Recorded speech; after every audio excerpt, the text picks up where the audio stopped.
يا مساء الفل على احلى ناس في الدنيا. يلا بينا في مطبخ فاطمه نعمل الطحينه البيتي. طبعا كلنا بنعاني من موضوع ان هي غليت قوي مره واحده، غير ان احنا مش عارفين كمان الطحينه اللي بره في السوق بيكونوا حاطين زيوت ايه ولا خالطينها بايه. فتعالوا بطريقه سهله وسريعه ومقادير بسيطه جدا نعملها. يلا بينا. بس قبل ما نشوف المقادير والطريقه ما ننساش اللايك والسبسكرايب وتفعيل الجرس. يلا بينا. عندي المقادير سهله جدا: كوبايه سمسم، كوباية دقيق، كوباية زيت، وشوية ملح صغيرين. انا كان عندي السمسم من الاول كنت مدياله تقليبه كده على النار، مش تحميصه يعني، مش لدرجه تحميص، بس كنت مدياله تقليبه عشان ما يبقاش فيه رطوبه. فده مش هعمل له حاجه، انا هحطه كده. لو عندك سمسم ما كانش واخد تقليبه على النار، لا لازم نقلبه. وعندي كوبايه الدقيق لازم هعمل لها برضو تقليبه كده على النار في دقيقه مش اكتر، عشان لو في رطوبه فيها تخرج برضو. ونبدأ نشتغل على طول. يلا بينا بقى ندي تقليبه للدقيق وبعد كده نكمل. انا كده فضيت الدقيق، ولعت عليه، مجرد هديله تقليبه بس سريعه مش هطول، واشيله على طول.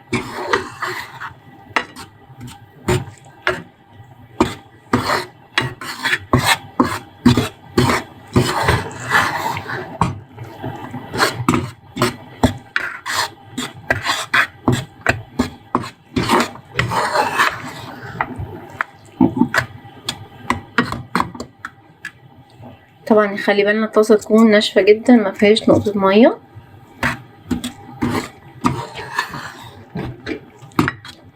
يلا كفايه كده هنرفعه.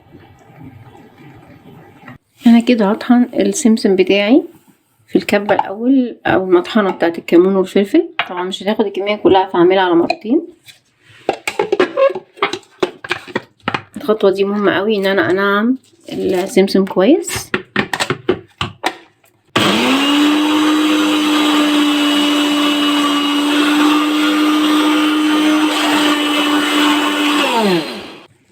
انا كده طحنت السمسم اللي حطيته هون، بس هو ناعم بس معجن شويه، فلازم احط له سنه زيت كده تسهل لي الدنيا شويه عشان اكمل طحن. الخطوه دي مهمه قوي، انه لازم انعمه كويس عشان لما احط بقيه المكونات عليه يديني قوام الطحينه الجاهزه، ما يبقاش فيه اي كلكعه.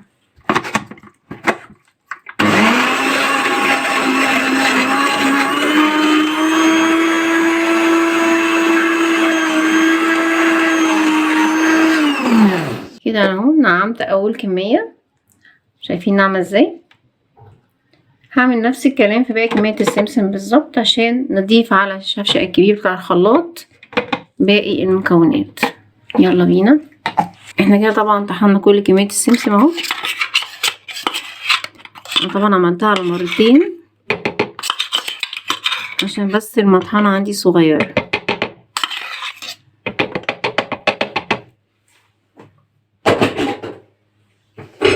هنزل بعد كده بقيه المكونات. هنزل بالدقيق زي ما قلنا، هنحتاج الشفشق الكبير ده. هنزل بالدقيق،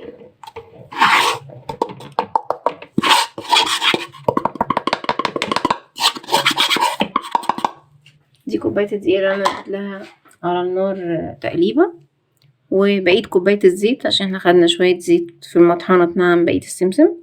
دي بقيه كوبايه، وشويه الملح اللي عندي الصغيرين، وكل ده هديله طحنه في الخلاط برضو.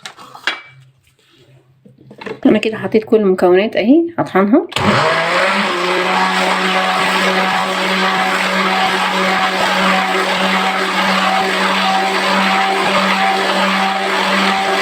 انا كده عملت الطحينه، مخدتش مني اي حاجه، ومكونات مضمونه. شايفين القوام تحفه، ريحتها تحفه.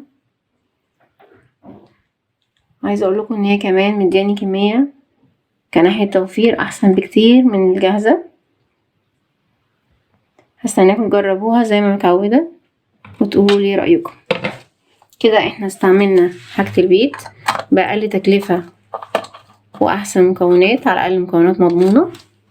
بقى عندي احلى برطمان طحينه اهو، والف هنا وشفا.